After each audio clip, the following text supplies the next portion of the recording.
All information given in this film is the personal opinion of the author. No third party may derive or assert any claim from that information.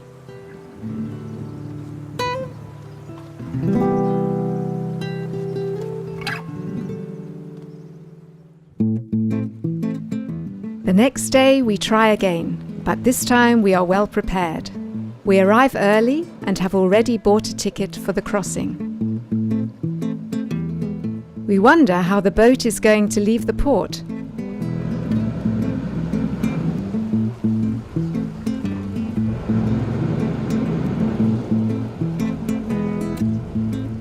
The car park attendant comes to the rescue, and soon we are ready to set off. During our holiday, we gain a very positive impression of Sicilians generally. In our experience, they are invariably polite and hospitable. The prices are very reasonable, for parking or for this boat trip, for instance. And we are happy to carry a few euro coins in our pocket in order to tip our hosts when the occasion arises.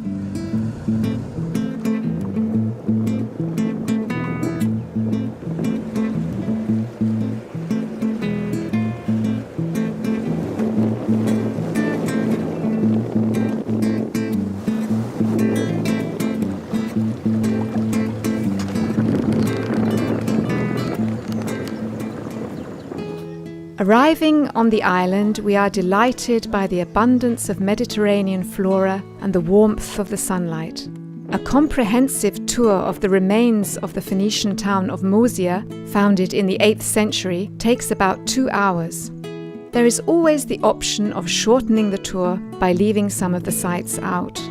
There are also numerous shady picnic spots, and, as in Selinunte, comfortable shoes are a prerequisite.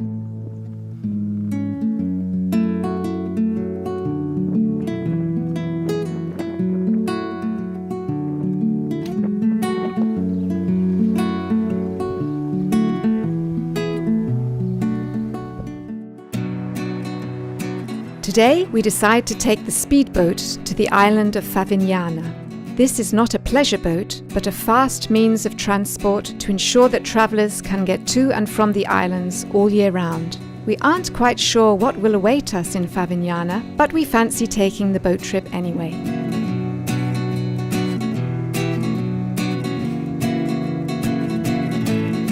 "20 minutes later, we reach the dock of the first port on the small island of Di Lavanzo. The atmosphere is very relaxed.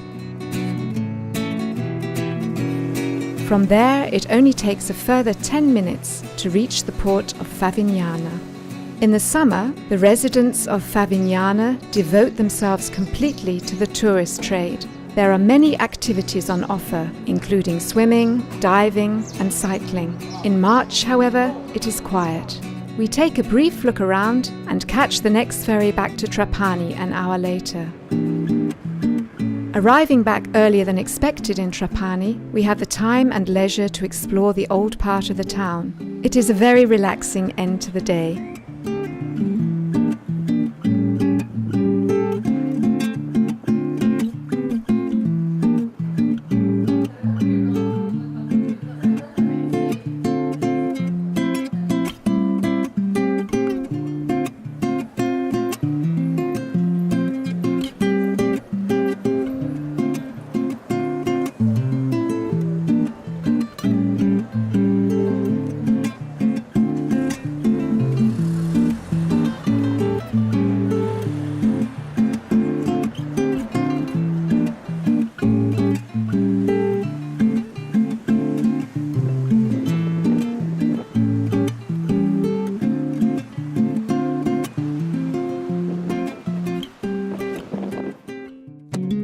About 12 miles inland, we visit another Parco Archeologico, containing the ruins of the ancient town of Segesta.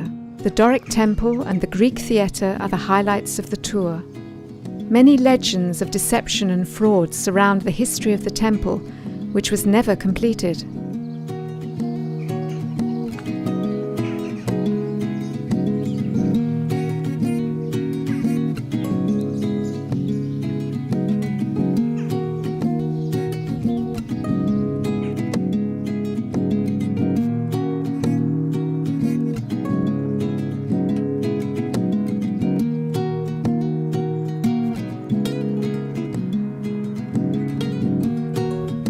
The theatre has been restored to the extent that it can host a series of classical performances in the summer. It also provides a stunning view of the surrounding countryside.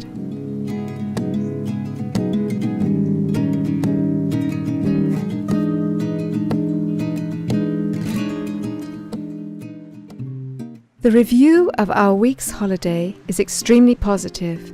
Sicily in springtime is fabulous. Average temperatures lie approximately 10 degrees above those of Central Europe. The tourist season has not yet started, and as a result, everything is very quiet and relaxed. Buying hotel vouchers from hoxami.com via eBay can pay off and is very easy to do. Sicily is a big island, and one must be wary of underestimating the distances. A small rental car is a must. You are best off with an international rental company that provides a full insurance package. It can be cheaper to rent a car via an agency. It's certainly worth comparing prices. There is a lot of competition between airlines, but beware of simply choosing the cheapest offer. Remember, Sicily is a big island and there is a lot to see. Don't try to do too much, and make sure you leave yourself plenty of time for la dolce vita.